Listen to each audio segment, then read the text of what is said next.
It's embedded, it's in my roots. Stefflon dog. She surpassed 1 billion streams, signed to a subsidiary of Universal Records, but owns her own master recordings. And, no surprises being the daughter of Jamaican immigrants to the UK, loves and does dancehall.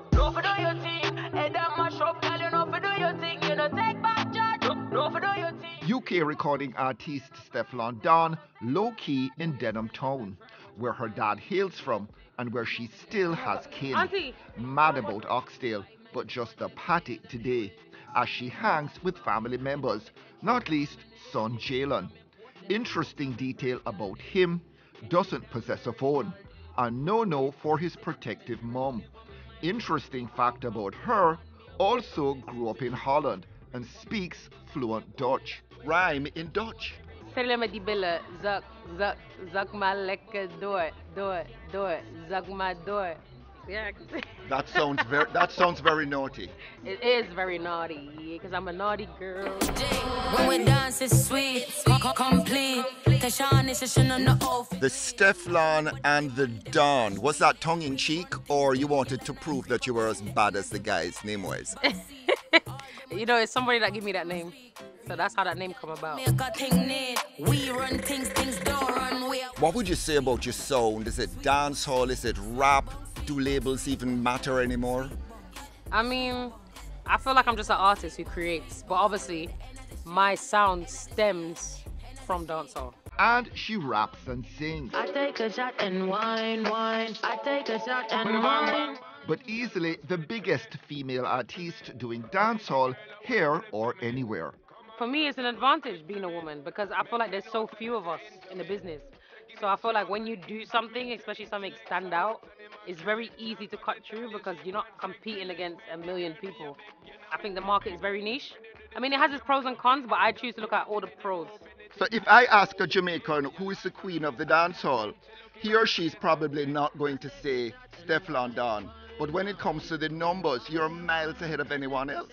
So maybe Stefflon Don is the queen of the dancehall? No, I would not call myself queen of the dancehall. Listen, Spice has that title and so be it. She deserves it. She's been in this game for a long time, since she's young, and she's still killing it. So big up Spice. Club, work, club, work, club, work. I'm not the queen of no does. I don't just do dancehall. I do a lot of other genres. So I do not claim that title at all, even if my numbers are more than anybody else. Over 1 billion? Yeah.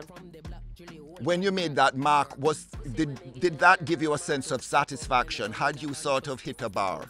These moments are the moments I dreamt of. These moments are the moments I prayed for. And sometimes as artists, we get so busy, we forget. You might be caught up saying, oh, this is not happening. But you're like, wait a minute. Where you get to from where you used to be is a big achievement. So I try to just be grateful. No girl can't tell me about my mother. 16 shots, we go longer than another. Where is dancehall or dancehall trap in the UK these days? Are the Caribbean kids there still into our stuff? Yes, dancehall is huge, I feel like especially since TikTok, I think it's easier to, like when a dancehall artist drops a song, it transitions to the world through TikTok straight away. Like it's instantly. Before it would have to travel, you have to be in a dancehall party to hear certain songs, or you have to have Jamaican friends to hear certain songs. But now it don't matter what country you're from, if you're on TikTok, you're gonna hear the baddest Jamaican songs. Does this concern that the dancehall purists have about the dancehall trap sound in Jamaica bother you or concern you at all? No, not at all. I think good music is good music. What else would you like to hear? I'm having a good time. And obviously you're plugged into what's happening in Jamaica. What immediately strikes you? I feel like a lot of artists that are dropping songs, they're going hard. I think they're very competitive. I think more so than a couple years ago, just a few years ago, because you know dancehall's competitive anyway from before. But I'm saying the last times, the last 2 years for me, I've seen a lot of competition. I feel like because a lot of people are getting very much recognized all over the world. It's happening very quick, like I said, because of TikTok. And I feel like a lot of artists are looking at that. So they're like very, very competitive. I think it's very much in your face that they're competing, which is good. That's why we're getting good music. But is there a particular voice amongst the younger school of people that interests you? You were on stage with Skilly Bang, I think, the other day. Yes, of course. But you know, Skilly's doing this thing, a Massacre, Skeng. I love Javiliani. I like him a lot. Whatever is working for Jamaican music abroad right now, though, has it found its market like, you know, dancehall found its market and crossed over? When Skank comes over or when Skilly comes over to UK and do a show, you know, they're selling out, they're doing very good numbers, you know, compared to some UK artists even in their own city. So what do you class as them being accepted? Because to me, I feel like they're being accepted. I guess just in terms of the commercial impact of those songs, are they making the kind of impact a Shabba song would have made or a Sean Paul song would have made? I get that. I feel like that goes to say with any country or any genre, you know, when you have too much slackness sometimes, automatically it makes it not commercial, you know, when it's too slack because you can't play it around people's mothers or aunties, you know what I'm saying? So automatically in the commercial world, they will kind of keep it on one of those type of levels. But I feel like, you know, the people who are controlling a lot of the streams are the younger people, and they love that sound. So they're the ones bringing up the streaming numbers. So if you're looking at streams, if you're looking at shows, Jamaican artists are doing very good.